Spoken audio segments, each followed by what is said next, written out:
Shalom semuanya, selamat malam. Kita bersama-sama akan mempelajari sejarah manusia yang ke-10 dan itu menjadi sesi yang ke-16, Filosofi The Ancient Hebrew Wisdom. Beshem ha'af ben Veruah HaKodesh, Ha-Elohim Echad, di dalam nama Bapa dan Putra dan Roh Kudus Allah yang Esa. Amin. Kita sudah mempelajari Nuh sebagai Adam yang baru. Tuhan memulai keturunan manusia mulai dari Nuh. Sehingga Nuh seolah-olah dijadikan sebagai Adam yang baru. Kenapa Tuhan harus menurunkan bencana yang maha dahsyat, yaitu bencana air bah? Karena ada kejahatan yang meluas, hampir meliputi seluruh manusia, dan itu merupakan suatu kejahatan yang corporate. Kita baca Kejadian 6 ayat 5.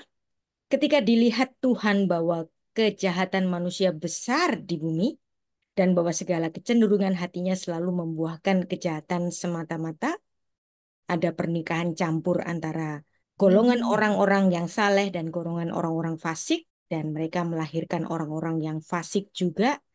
Kejahatannya tidak dirinci, tapi Tuhan cukup menyatakan bahwa kejahatan mereka sangat besar. Apakah ada pembunuhan?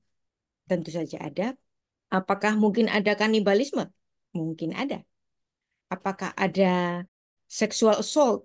Mungkin saja ada. Di sini tidak diperinci, hanya dikatakan Rabah Ra'at Ha'adam Ba'aretz.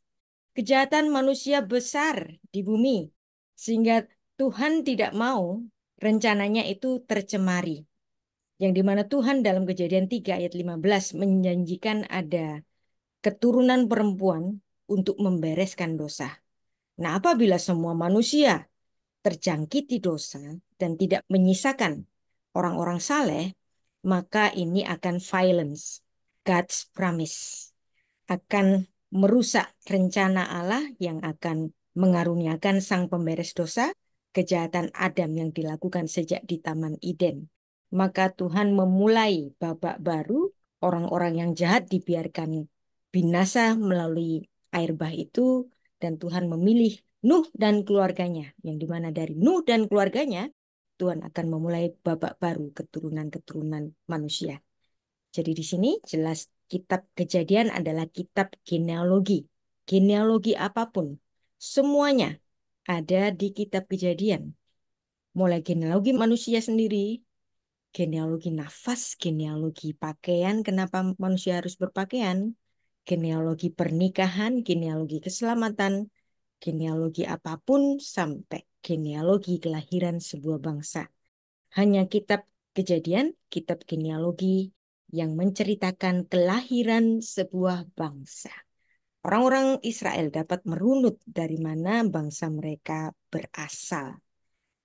Apakah ada genealogi dosa? Tentu saja ada. Ditulis dalam Kejadian pasal 3 yang menceritakan mula dari Adam berbuat dosa. Dan dosa itu kemudian melahirkan dosa-dosa yang lainnya, orang-orang yang fasik dari keturunan Kain yang kemudian nikah campur dengan keturunan Set. Nah, jadi Kejadian pasal 3 adalah dimulai dari dosa ingin. Inginnya Adam untuk menjadi seperti Allah, dosa penyangkalan, tidak mengakui dosa itu berasal dari dirinya, nyalain orang lain, Adam nyalain ke istrinya, istrinya nyalain ke ular. Dan kemudian di Kejadian pasal 4 ada dosa pembunuhan, dan dosa pembunuhan ini adalah dosa yang sangat besar karena bukan saja membunuh orang itu tetapi juga membunuh generasi yang mungkin lahir dari orang yang dibunuhnya itu. Ada dosa penghujatan nama, Khilul Hashem. Kemudian di pasal 6 sampai 9 itu menceritakan adanya dosa korporat yang merajalela sehingga Tuhan harus membiarkan manusia-manusia jahat itu mati. Nah, apakah ada dosa seksual sebelum terjadinya air bah? Tentu saja ada, cuman nggak diperinci. Tetapi setelah Tuhan memulai dari Nuh, rupanya ada dosa seksual, ada sexual assault. Dan ini menjadikan genealogi dari prostitusi sakral di antara bangsa-bangsa Kanaan dan agama-agama Kanaan. Nah, kok sejauh itu Demikianlah kalau kita membaca Alkitab yang tidak dari bahasa terjemahan, kalau kita membacanya dari bahasa aslinya, artinya bisa sangat luas sekali. Profesor Komarudin Hidayat itu mengatakan, terjemahan adalah tafsir, tafsir terpendek. Jadi seandainya Anda seorang scholar Bible dan Anda hanya membaca kitab terjemahan, kemudian Anda mengajarkannya atau Anda mengkhotbahkannya, berarti Anda menafsirkan dari tafsir. Tafsirnya dua kali, ya. Makanya lebih baik membaca naskah bahasa aslinya baru Anda menafsirkan. Karena kalau Anda membaca LAI, King James, NIV, itu Anda sudah membaca tafsir, bukan yang asli lagi. Bukan kitab yang terilham. Kitab yang terilham untuk Perjanjian Lama melalui bahasa Ibrani atau bahasa Aram. Diceritakan setelah keluar dari Batra itu, Nuh menjadi petani anggur. Dan ini merupakan genealogi agriculture. Sebelumnya memang Kain adalah pekerja untuk Adamah, pekerja tanah, seorang petani. Tetapi di permulaan Adam yang baru ini, Nuh lah yang memulai genealogi agriculture. Kejadian 9 ayat 20. Nuh menjadi petani. Dialah yang mula-mula membuat kebun anggur. Vayachel Noah ish Adamah. Nah, ish Adamah ini juga dikenakan kepada Kain. Tapi tentu saja generasi Kain sudah mati oleh air bah itu. Vayachel Noah ish Adamah Vayitah Karen. Dan dia menanamkan anggur. Anggur yang sudah diperas dan sudah menjadi fermentasi itu disebut yayin. Ya, yayin. Pohonnya sendiri disebut sebagai gefen. Ayat 21. Setelah dia minum anggur, ini Nuh. Nuh tidak tahu efek fermentasi dari buah anggur itu yang sudah mengandung alkohol. Jadi dia baru pertama kali tahu setelah dia minum wine, jadi saya nggak ngomong anggur lagi, kalau anggur itu bisa jus anggur ya.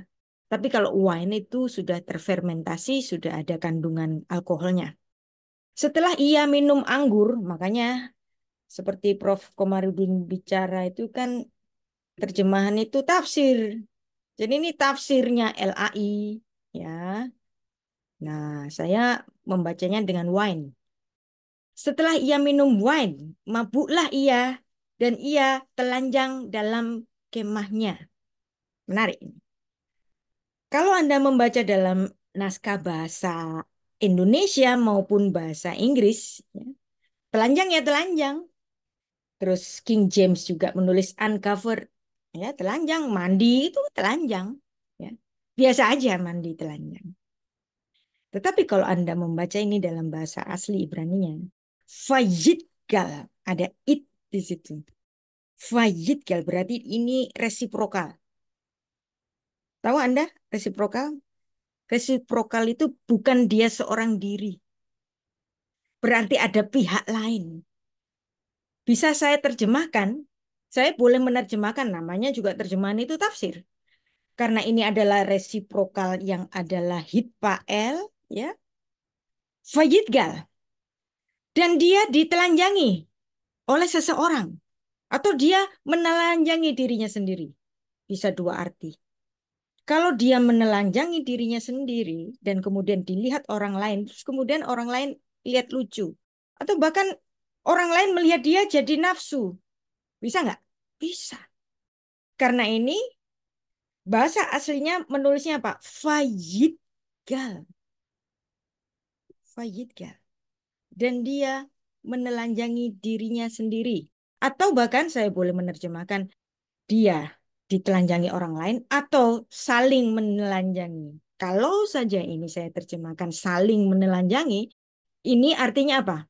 Ada sexual activity.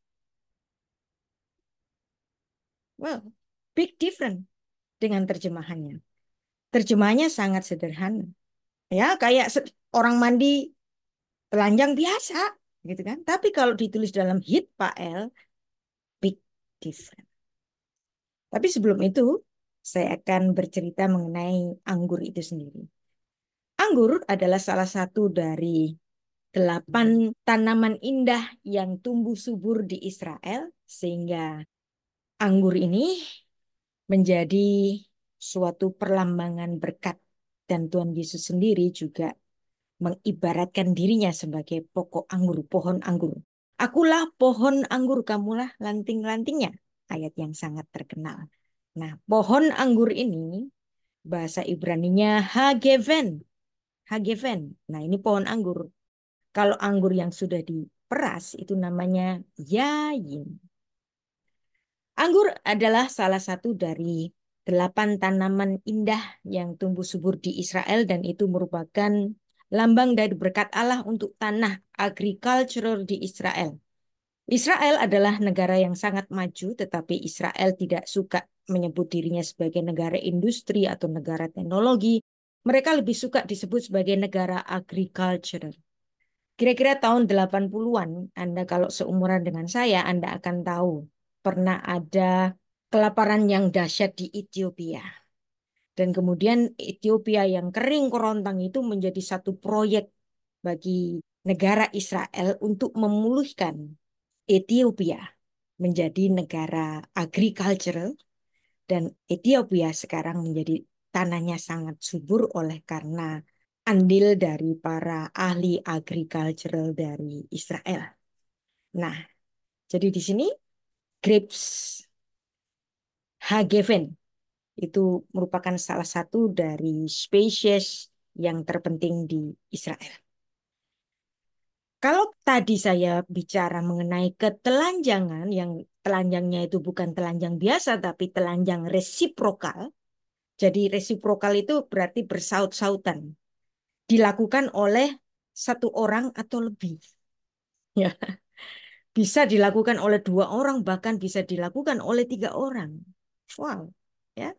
Tapi kita mengingat Kejadian 6 ayat 9 menyatakan bahwa Nuh itu adalah orang yang benar. Tapi kalau dia sampai telanjang, kenapa kok dia berefek telanjang? Karena dia belum memahami efek dari wine itu yang terfermentasi. Inilah riwayat Nuh. Nuh adalah seorang yang sadik. Bukan cuma sadik, dia tidak bercela. Tamim. Eleh Toledo Noah. Noah is sadik. Dia adalah orang yang benar. Justice secara hukum. Jadi dia bukan pelanggar hukum. Perhatikan. Jadi sadik di sini bukan cuma benar, tapi dia termasuk orang yang tidak pernah melakukan violence terhadap hukum. Dia tamim, tidak bercela. Haya bedorotav, et ha Elohim, hid halek Noah. Dia adalah orang yang tidak bercela dalam perjalanannya. Walking around with God. Hid halek. Nah, di sini ini juga resiprokal. Ya, hid halek. Menarik. Hid halek Noah. Dia ini resiprokal. Berarti Tuhan berjalan bersama siapa? Et ha Elohim. Bersama Allah. Nah, ini kasus resiprokal. Berarti Nuh bersama Allah berjalan bersama-sama. Resiprokal. Hitpael bahasa Ibrani. Nah, tetapi dalam Kejadian 9 ayat 21, Nuh yang sadik dan tamim, yang tidak pernah melakukan violence terhadap hukum dan dia tidak bercela. Tapi di sini ada celah. Wow, ada celah dari Nuh yang sadik. Celahnya apa? Telanjang. Ini bukan telanjang biasa, ya.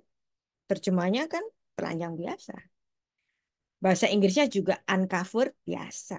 Tapi kalau Anda membacanya dalam bahasa Ibrani, Vayitgal ini resiprokal. Ya.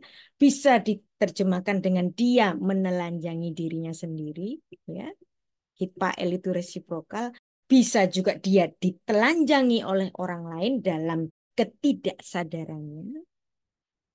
Bisa juga karena ketidaksadarannya terjadi saling suka sama suka seksual assault. Nah, kita sudah belajar sebelumnya mengenai ungkapan eufemisme, di mana Alkitab tidak akan menggunakan kata-kata yang vulgar. Termasuk Kejadian 9 ayat 21, ketelanjangan di sini bukan ketelanjangan biasa, tetapi di sini ada sexual activity. Ya, Anda boleh nggak setuju dengan saya, tapi saya membacanya dari sisi gramatiknya. Bahwa dalam sisi gramatik, fayidgal adalah kasus resiprokal. Hipael. Kemudian Kejadian 9 ayat 22. Perhatikan, harus bacanya pelan-pelan. Maka Ham, bapak Kanaan itu melihat aurat. Nah, ya. Tadi telanjang, tapi telanjangnya hitpael, resiprokal. Terus kemudian ada aurat, ya, kelamin ayahnya. Lalu diceritakannya kepada kedua saudaranya di luar. Ham ini mungkin melihat itu lucu. Bapak kita telanjang tuh. Mungkin begitu. Tapi kedua saudaranya yaitu Sem dan Yafet berpikiran berbeda.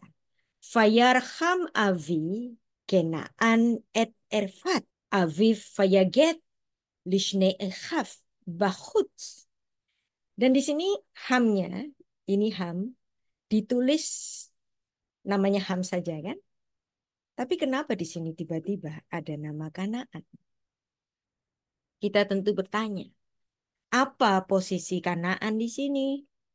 Dan apa urusannya dengan fayidgal tadi? Ketelanjangan yang resiprokal. Ketelanjangan yang melakukan aktiviti, ketelanjangan yang bukan untuk mandi. Ya. Nah, ayat 23. Sesudah itu Shem dan Yafet mengambil sehelai kain dan membentangkannya. Ini Shem dan Yafet melihat itu nggak proper. Itu memalukan. Dan mereka mengambil sehelai kain dan membentangkannya pada bahu mereka berdua. Lalu mereka berjalan mundur, membelakangi bapaknya untuk menutupi aurat erfat dari bapaknya. Jadi perhatikan, orang yang sangat kuno itu sudah mengetahui batasan-batasan susila. Ini yang nggak dipahami oleh Ham, bapaknya Kanaan. Ya. Lalu mereka berjalan mundur, mereka menutupi aurat ayahnya sambil berpaling muka sehingga mereka tidak melihat aurat ayahnya. Faikah Shem, Fayafet, et Hashimlah, Fashimu al Shechem, Shenehem, Fayilchu, Akhoranit, Fayechasu, et Erfat, Afihem, Ufenehem, Akhoranit, Feerfat, Afihem, Lora'u. Nah, jadi di sini dengan pembacaan dengan seksama, dengan memahami sastra Ibraninya, dan juga stem yang dipakai adalah stem hitpael yang resiprokal, kita mengetahui bahwa ini bukan aurat biasa, bukan ketelanjangan biasa, ini adalah sexual activity yang diceritakan secara gaya bahasa eufemisme. Apa itu eufemisme? Mengecilkan makna atau mensopankan makna. Bahwa apa yang terjadi pada Nuh adalah sesuatu yang tidak dia sadari efek dari wine itu. Ham bukannya melindungi ayahnya, tetapi dia cerita-cerita ke saudara-saudaranya, yang dua saudaranya itu melihat ketelanjangan ayah mereka ini nggak proper. Ya, ini perbedaan dari ketiga saudara ini. Jadi inilah skandal seksual dalam bahasa eufemisme. Ada kata erfat yang artinya adalah ketelanjangan atau aurat. Jadi di sini tampaknya Alkitab memang nggak bercerita secara jelas, tapi Anda bisa merasakannya. Kalau Anda bisa memahami naskah Ibrani itu seperti punya nyawa, seperti punya rasa. Kalau saya membaca tadi, Fayidgal dan kata erfat disambung dengan erfat, saya bisa merasakan bahwa ini bukan ketelanjangan yang dilakukan sendiri, bukan ketelanjangan biasa, bukan ketelanjangan normal, tapi suatu aktivitas seksual. Nah, perhatikan, itulah sebabnya pada Kejadian 9 ayat 25, ketika Nuh itu sober, sudah sadar, ya, Nuh ini marah setengah mati. Marahnya bukan kepada ketiga putranya, tapi marahnya kepada cucunya. Siapa cucunya? Karena ketika dia bangun, dia marah kepada cucunya. Terkutuklah Kanaan. Kenapa dia harus mengutuk Kanaan? Karena tadi akibatnya yang sudah dipandang oleh Shem dan Yafet yang tidak mau memandang aurat bapaknya. Kalau orang mandi biasa, ya kita biasa, ya. Kadang-kadang laki-laki sama laki-laki mandi bareng biasa. Di tempat sauna gitu kan mereka telanjang biasa gitu. Dan tidak ada seksual activity biasa saja.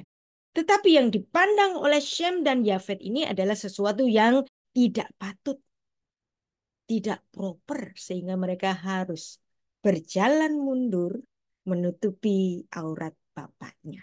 Dan yang dikutuk bukan Ham, anaknya sendiri, tapi cucunya. Sehingga dia melontarkan kata-kata, hendaklah dia, siapa dia ini? Kanaan. Menjadi hamba yang paling hina bagi saudara-saudaranya. Jadi di sini artinya apa yang dilakukan oleh Kanaan yang disebut dalam ayat sebelumnya merujuk kepada perbuatannya yang enggak proper. Yang disadari oleh Sem dan Yafet. Dan ini adalah gaya Alkitab eufemisme. Barangkali ada sexual intercourse. Kalau sexual intercourse, bagaimana kalau seandainya itu terjadi intercourse male to male sexual assault? Seperti Nuh ini mungkin diperkosa oleh Kanaan sehingga Nuh sangat marah. Terkutuklah Kanaan. Mungkin Anda memandang saya, wah Bu Rita terlalu jauh mikirnya. Tapi Anda harus tahu bahwa naskah Ibrani itu punya nyawa. Kalau ditulis dengan bahasa atau gaya bahasa resiprokal, Anda akan membayangkan ketelanjangan ini bukan ketelanjangan biasa. Gaya bahasa eufemisme ini, penghalusan istilah ini kental sekali di dalam Alkitab, terutama merujuk kepada misalnya aktivitas seksual. Contohnya, Kejadian 4 ayat 1 untuk menyebut intercourse antara Adam dan Hawa, Alkitab nggak nulis intercourse. Enggak. Nulisnya apa? Dengan bahasa yang sangat halus yaitu yada. Yada itu apa? Mengenal. Kemudian manusia itu mengenal Hawa istrinya. Kenapa kok dibilang mengenal? Lah emang masa Adam ini nggak mengenali istrinya? Enggak dong. Enggak. Adam suaminya pasti mengenal istrinya, tapi kenapa di sini pakai kata mengenal? Pasti ini adalah suatu bentuk perlambangan kedekatan suami istri. Nah, karena yada mengenal ya, new gitu ya, new itu nggak dikenal dalam bahasanya orang Indonesia, maka tafsirnya LAI, perhatikan terjemahan adalah tafsir. Tafsir terpendek. Maka kata yada ini ditafsirkan oleh penerjemah LAI sebagai bersetubuh. Dan itu tepat. Ya, jadi saya tidak menyalahkan terjemahan ini. Terjemahan ini adalah terjemahan kontekstual. Arti harfiahnya itu mengenal, tapi maksudnya adalah intercourse, bersetubuh. Karena kata mengenal itu tidak dikenal dalam bahasa Indonesia, daripada nanti yang baca nggak ngerti, maka diterjemahkan dengan bersetubuh. Ya, jelas bahwa terjemahan adalah tafsir. Tafsir terpendek. Nah, bagaimana ini harus diterjemahkan bersetubuh? Karena setelah mengenal, apa yang terjadi? Maka mengandunglah perempuan itu, ya. VH Adam yada et Hawa isto. Setelah mengenal kepada istrinya, maka fatahar dan dia mengandung. Setelah mengandung apa? Fatelet. Dia melahirkan. Melahirkan siapa? Kain. Fatomer kaniti ish et Adonai. Aku mendapatkan seorang putra, aku mendapatkan seorang laki-laki dari Tuhan. Alkitab banyak istilah-istilah metaforis yang menggambarkan hubungan intercourse seksual. Yang pertama, yada yang sudah kita baca tadi. Yang kedua, syakaf, tidur. Jadi tidur itu juga dalam artian tidur bersama, yaitu intercourse. Misalnya dalam Kejadian 19 ayat 33, kemudian ada bo. Bo itu menghampiri. Jadi misalnya ada Yakub menghampiri Lea gitu misalnya. Nah itu. Abraham menghampiri Bo kepada Hagar, maka Hagar kemudian mengandung. Ini pun pakai bahasa-bahasa metaforis. Semuanya metaforis. Nggak ada yang bahasa vulgar, intercourse gitu, nggak ada. Kemudian ada istilah karaf, mendekati. Cuman didekati saja kok sampai hamil. Nah, artinya karaf itu dalam artian sexual intercourse. Kemudian ada lehaslik afanim, membuang batu.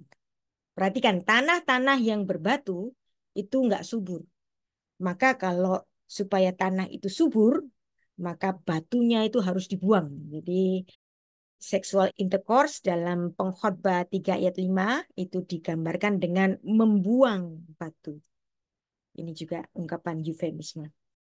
Ada juga di dalam Kidung Agung 7 ayat 8 yang katanya syarat dengan istilah-istilah seksual itu pun nggak ada istilah intercourse secara vulgar. Adanya cuman paling banter itu ngomongnya itu apa? Allah naik, aku pengen naik kamu. Nah, itu yang dikatakan oleh Raja Salomo kepada gadis Sulam. Dan gadis Sulamnya menolaknya. Nah, gadis Sulam tidak dapat dibeli dengan kekayaan Salomo. Nah, itu paling banter itu Allah. Naik agak agak vulgar sedikit ya. Tapi nggak sevulgar bicara dengan istilah intercourse. Dalam bahasa Ibrani ada istilah-istilah intercourse banyak ya. Tiksoret, hitkasrut, magamini ya, macam-macam banyak. Tetapi istilah-istilah ini, intercourse ini nggak pernah dipakai di Alkitab karena Alkitab sangat sopan dengan menggunakan gaya bahasa eufemisme. Maka kembali lagi pada ayat 21 setelah ia siapa? Nuh, minum anggur, mabuklah dia dan dia telanjang, kelihatan erfahnya ya. Dan kemudian dia marah sekali kepada cucunya, bukan kepada anak. Nah, ini sekarang kita masuk kepada bagaimana pendapat para rabi Yahudi terhadap dua ayat itu. Ibnu Ezra berpendapat Nuh tidak mengutuk putranya Ham karena Tuhan telah memberkati putra-putranya Nuh untuk menjadi nenek moyang bangsa-bangsa yang akan datang. Sehingga walaupun Ham juga ikut-ikutan berbuat dosa seksual itu, maka yang dikutuk hanya cucunya yaitu Kanaan. Nah, tapi narasi dalam Kejadian pasal 28 mengetahui bahwa semua orang Kanaan baik laki-laki maupun perempuan mengandung. Kutukan dari zamannya Nuh ini. Terkutuklah Kanaan. Hendaklah ia menjadi hamba yang paling hina bagi saudara-saudaranya. Sehingga Kanaan ini tanahnya nanti diberikan kepada keturunan Sem. Kenapa? Karena Kanaannya dikutuk oleh Nuh ini.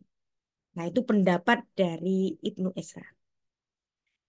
Jadi di sini, kalau nanti Anda membaca di sepanjang kitab Torah, kalau ada kata-kata erfat, aurat, ketelanjangan, galah, gitu ya, itu bicara mengenai hubungan seksual. Entah itu dalam hubungan seksual yang proper, termasuk yang non-proper. Misalnya dalam Imamat 18 ayat 7 sampai 17 itu digunakan istilah erfa dalam konteks perbuatan-perbuatan seksual antar kerabat nggak boleh. Jadi incest itu nggak boleh baru pada zamannya Musa. Sebelum zamannya Musa, incest itu masih diperbolehkan. Apalagi zamannya manusia-manusia generasi pertama, kalau mereka nggak kawin dengan saudaranya sendiri, terus mereka mau kawin sama siapa? Tapi kemudian pernikahan antar kerabat yang dekat ini kemudian dilarang. Dilarangnya kapan? Dilarangnya mulainya pada zamannya Musa ketika Tuhan menurunkan hukum Taurat melalui Musa. Yaitu contohnya misalnya dalam Imamat pasal 18. Jadi bahasa Ibrani erfat nakedness, ketelanjangan, itu selalu merujuk kepada skandal susila. Ada banyak sekali istilah-istilah erfat atau erfah yang dipakai di dalam tatanan kesusilaan hukum Taurat yang dalam hubungannya dengan dosa susila atau tatanan kesusila. Jadi jikalau demikian kita melihat ada skandal seksual yang pertama yang ditulis di Alkitab. Mungkin sekali itu man-to-man sexual assault. Ada juga yang mengartikannya bahwa Nuh ini mabuknya itu bersama-sama dengan istrinya. Lantas kemudian Kanaan itu memperkosa istrinya Nuh dan Nuh menjadi cemburu lalu Nuh marah. Nah itu juga namanya penafsiran. Anda boleh menafsir apapun karena ini memang nggak ditulis di Alkitab. Jadi tafsiran A, B, dan C saya tidak menyalahkannya sepanjang dia tidak menabrak makna dari Alkitab itu. Fayilhu akhoranit fayekhasu et erfat afihem. Kenapa mereka berjalan mundur dan menutupi aurat ayah mereka? Jelas di sini bukan ketelanjangan biasa, tetapi ketelanjangan yang tidak proper, yang nggak sopan, yang tidak memenuhi hukum kesusilaan. Artinya hukum kesusilaan itu sudah terjadi pada zamannya Nuh. Jadi orang yang sangat kuno itu sudah mengetahui hukum-hukum susila. Nah, jadi apa sih pelanggaran dari HAM itu? Mungkin HAM cuman ketawa-ketawa, mungkin lihat lucu, mungkin cuman di situ saja. Atau mungkin HAM ikut-ikutan di dalam peristiwa sexual assault itu. Tapi HAM tidak dikutuk oleh Nuh karena HAM diberkati oleh Tuhan bahwa dia nanti akan menurunkan sejumlah bangsa. Yang ditulis dalam Kejadian 9 ayat 1. Jadi inilah genealogi kejahatan seksual yang secara eksplisit ditulis di Alkitab, yaitu dalam Kejadian pasal 9. Ada man-to-man sexual assault, dan Anda tahu nanti di masa yang akan datang, agama-agama pagan dari bangsa-bangsa Kanaan itu ritualnya itu selalu menggunakan pemujaan-pemujaan dengan adanya ritual seksual. Dewa mereka disebut dengan dewa Baal, arti harfiahnya itu dalam artian suami. Bahwa Baal adalah suami, kemudian bumi ini adalah unsur feminin. Maka dalam pemujaan mereka kepada Baal, itu harus dilakukan dengan aktivitas seksual di kuil Baal. Maka di kuil Baal itu biasanya ada pelacuran-pelacuran bakti atau semburit-semburit bakti. Pelacuran-pelacuran bakti Kedesha itu adalah pelacur yang perempuan. Kalau semburit bakti Kadesh itu adalah para pelacur laki yang melakukan aktivitas seksual dengan semburit. Nah, itulah kenapa Alkitab sangat menentang perbuatan seksual yang tidak semestinya, yaitu man-to-man sexual assault.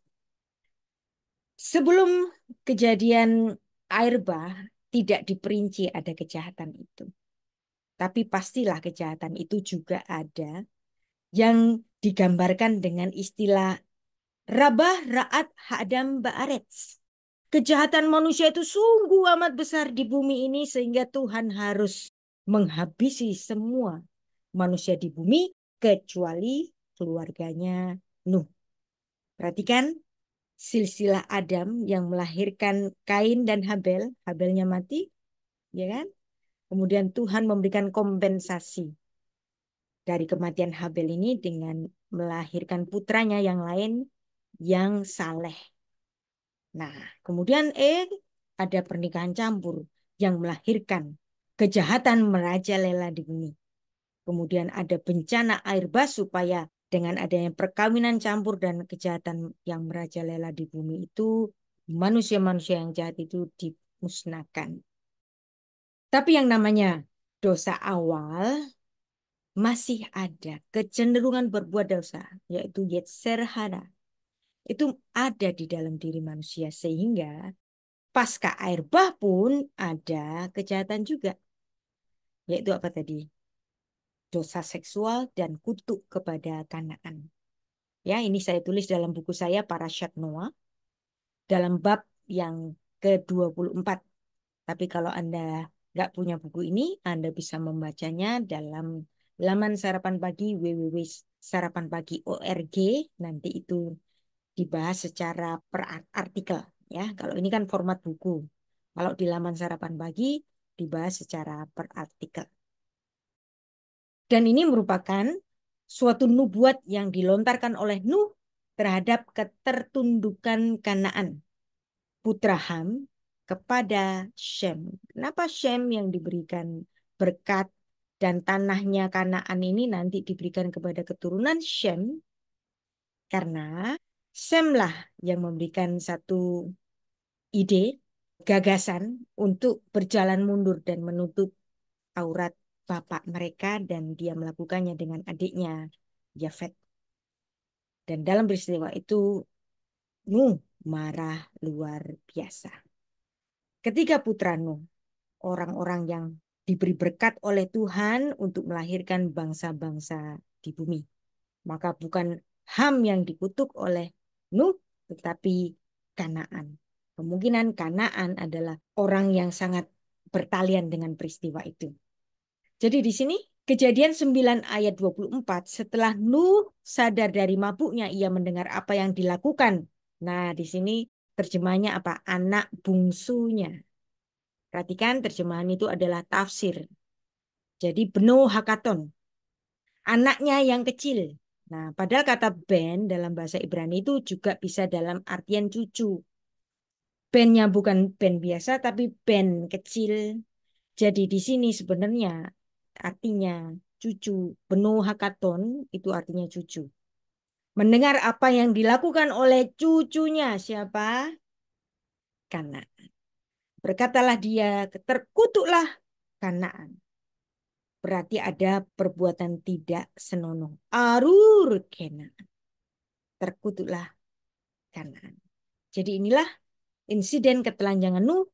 Ini menjadi genealogi kejahatan seksual, mula dari ritual seksual Kanaan yang dicatat di dalam Kejadian pasal 9 ayat 21 sampai 25.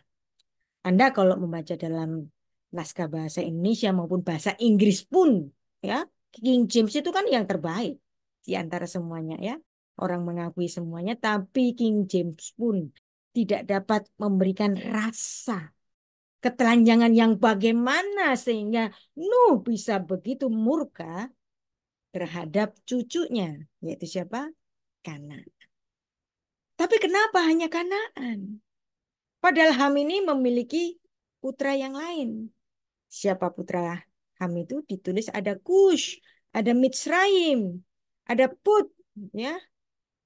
Nah, ini kemudian baru ada Kanaan. Jadi dia adalah putra keempat. Nuh tidak mengutuki Kush, tidak mengutuki Mitsraim, ini bapaknya orang Mesir, tidak mengutuki Put, tapi dia hanya mengutuki Kanaan. Berarti Kanaan inilah yang menjadi subjek utama dalam kejahatan seksual itu. Nah, jadi di sini menunjukkan sebenarnya bahwa Ham maupun Kanaan ini jahat sebenarnya. Tapi Nuh tidak mengutuki anaknya sendiri karena Ham sudah mendapatkan berkat dari Tuhan. Nuh tidak mau violence, tidak mau merusak berkatnya Tuhan kepada Ham, maka dia hanya mengutuki Kanaan saja. Nah, itu tadi kan apa yang dibaca oleh para rabi Yahudi. Sekarang bagaimana naskah ini dibaca oleh orang Kristen. Friedrich Kehl dan Franz Delitzsch. Franz Delitzsch ini adalah salah satu orang yang sangat ahli dalam Perjanjian Lama. Dia sangat ahli dalam sastra Ibrani. Dia berpendapat bahwa kutukan itu merupakan ramalan dari sejarah suku bangsa yang menurunkan Kanaan, bangsa-bangsa Kanaan. Sedangkan Robert Alter, ini juga profesor Perjanjian Lama yang sangat dihormati, berpendapat bahwa objek keseluruhan dari cerita itu memberikan latar belakang status tunduknya bangsa Kanaan, ya, keturunan Ham, salah satu keturunan Ham kepada bangsa Israel. Ketika mengomentari Kejadian 9 ayat 24, ya, para scholar Bible dalam kategori orang Kristen, bukan orang Yahudi, ya, mereka memberikan satu catatan kaki. Pastilah Kanaan dan bukan Ham, Sem, Yafet diberkati karena kesalahan mereka. Kanaan dikutuk karena suatu perbuatan keji yang tidak disebutkan. Karena apa? Bahasa eufemisme tadi. Ham diabaikan karena kelalaian. Dengan nada yang sama, Alkitab terjemahan Yahudi berbahasa Inggris mengungkapkan bahwa narasi yang singkat itu menunjukkan perbuatan yang menjijikkan yang tampaknya melibatkan Kanaan, penuh Hakaton, cucu dari Nuh ini. Jadi di sini pembacaan para ahli kitab dalam latar belakang Yahudi, Ibnu Ezra, ya, termasuk Franz Delitzsch, Friedrich Kehl, Robert Alter sama-sama memandang bahwa ini ada ketidaksenonohan yang ditulis dalam Kejadian 9 ayat 24.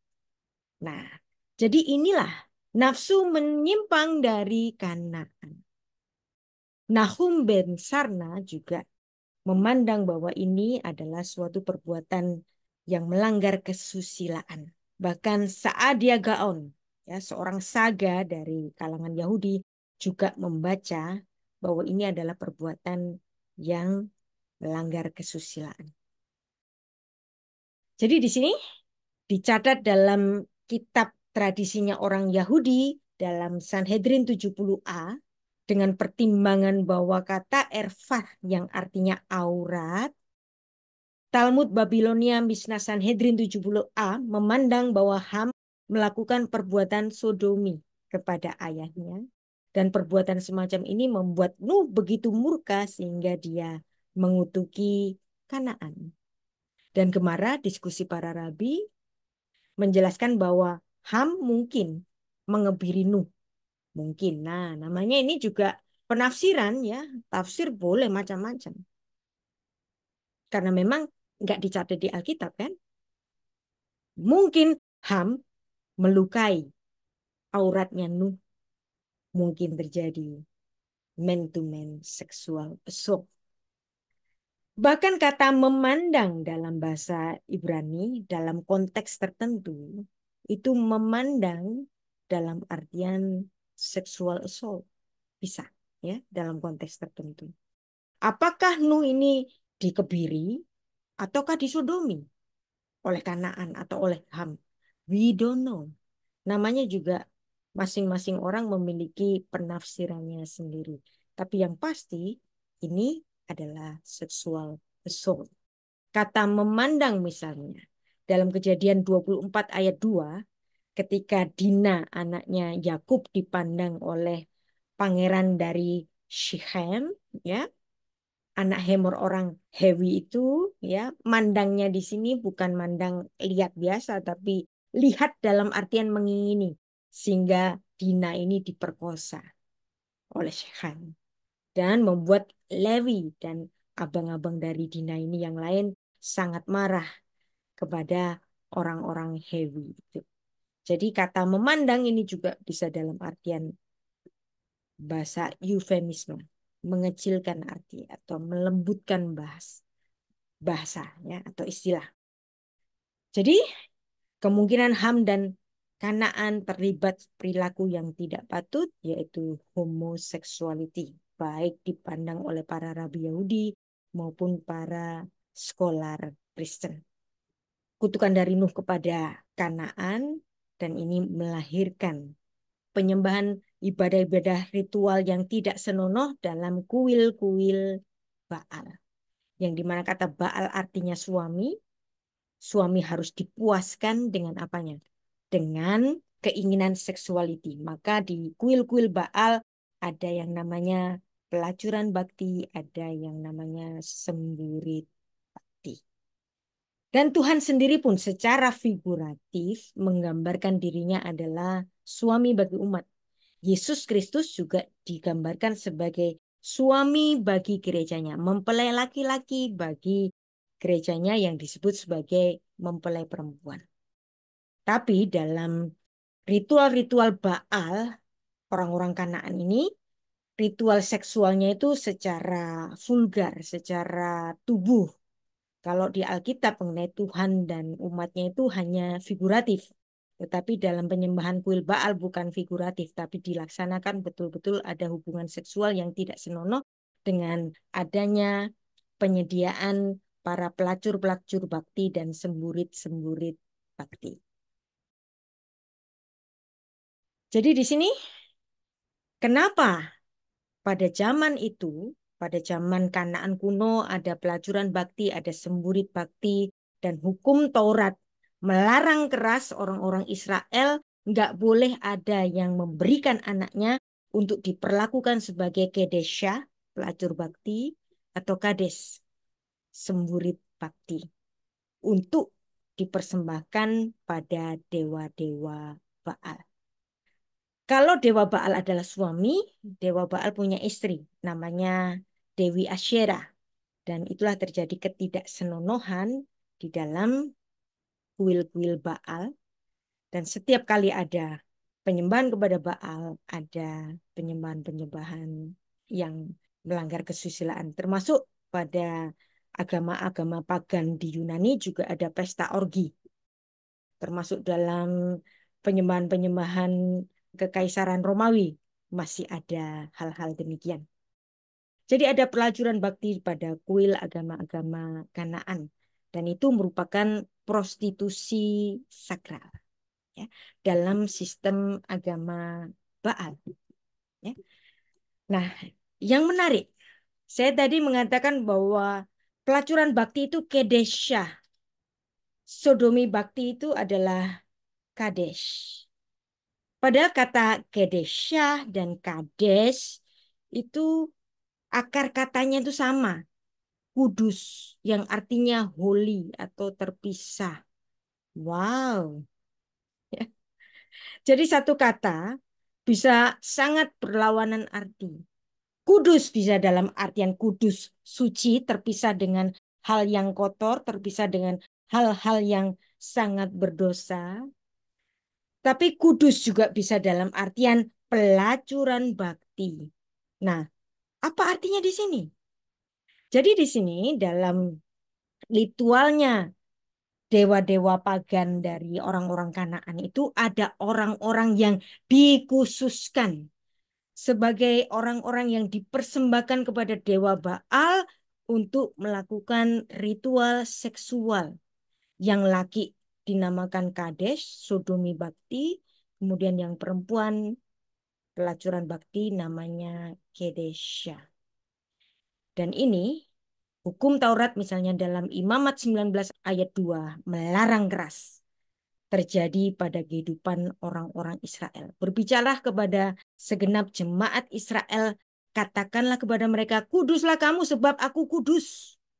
Tuhan itu kudus. Tapi kata-katanya sama loh dengan tadi Kedesya, pelacuran bakti. Nah itu namanya Janus word. Satu kata bisa memiliki dua arti yang sangat bertolak belakang.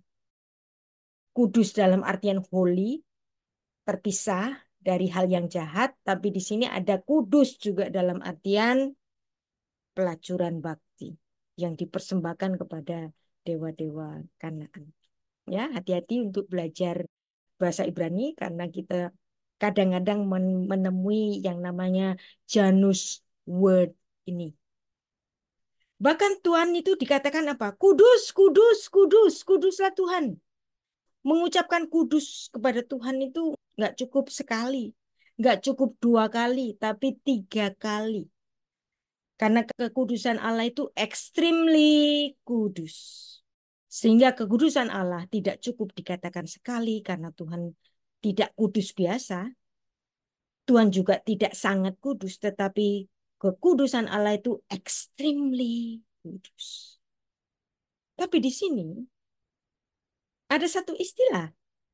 Sama-sama pakai kata kudus, tapi artinya di sini apa? Pelacur bakti dan semburit bakti. Akar katanya sama. Ya. Ulangan 23 ayat 17 sampai 18. Di antara anak-anak perempuan Israel janganlah ada pelacur bakti kedesya. Ya, dari kata kudus juga. Ya. Dan di antara anak laki-laki Israel janganlah ada semburit bakti. Lo tihye kedesya mi benot Israel. Nggak boleh ada pelacuran bakti di antara anak-anak perempuan Israel. Velo yihye kadesh mibnei Israel. Dan nggak boleh ada para semburit-semburit bakti di antara anak-anak Israel. Nah, menarik juga. Ulangan 23 ayat 18. Jangan kau bawa upah sundal atau upah semburit. Nah, upah semburit ini harga anjing. Nah, Anda tahu doggy style. Nah, itu doggy style itu juga ada di Alkitab di sini. Semburit bakti. Karena kalau misalnya kalau Anda punya anjing, terus Anda punya anjing laki-laki dan laki-laki, mereka itu kadang-kadang ini LGBT-an gitu. Dan itu adalah hal yang dilakukan oleh para anjing. Jadi upah yang didapatkan oleh para semburit bakti itu disebut sebagai upah anjing di Alkitab. Dan upah anjing itu nggak boleh dipersembahkan kepada Allah. Karena itu adalah suatu kekejian. Jadi ada banyak sekali istilah-istilah yang tidak secara langsung diungkapkan, tetapi ada banyak lambang-lambang di Alkitab. Jadi prostitusi sakral, akarnya juga kof, dalet, shin. Kudus juga kof, dalet, shin. Dan masih juga dipakai dalam zamannya raja-raja, pada zamannya Asa. Dan itu sudah ada juga pelacuran bakti yang dilakukan oleh penduduk asli bangsa-bangsa Kanaan dan ini dikutuk oleh Allah. Jadi soresnya sama tapi artinya antonim. Ya, saya sudah bicara hampir 1 jam. Kita boleh bertanya jawab. Closing statement dari saya. Sekali lagi kita menemukan Alkitab menulis asal muasal dari segala sesuatu, termasuk genealogi dosa, termasuk ekses-ekses yang mengikutinya. Kejahatan seksual bukan hal yang baru, entah itu heteroseksual maupun homoseksual.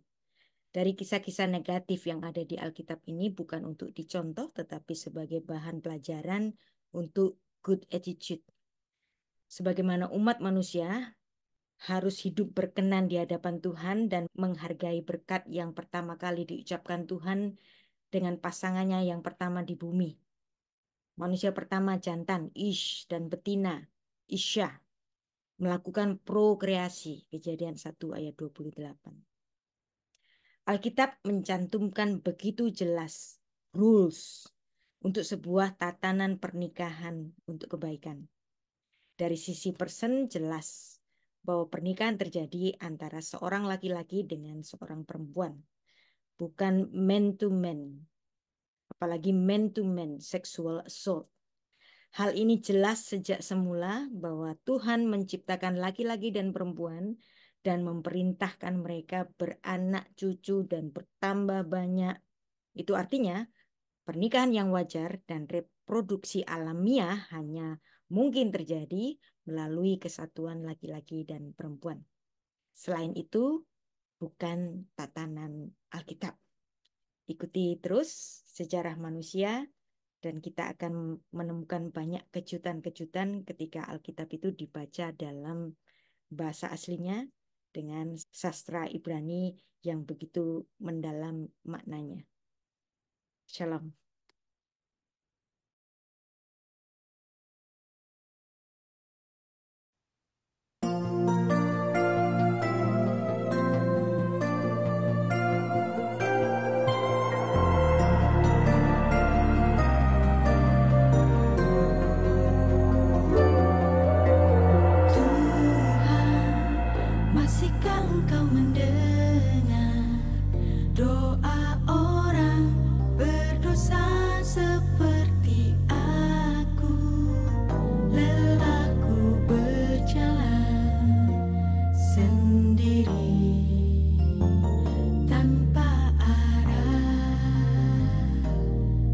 berjuang.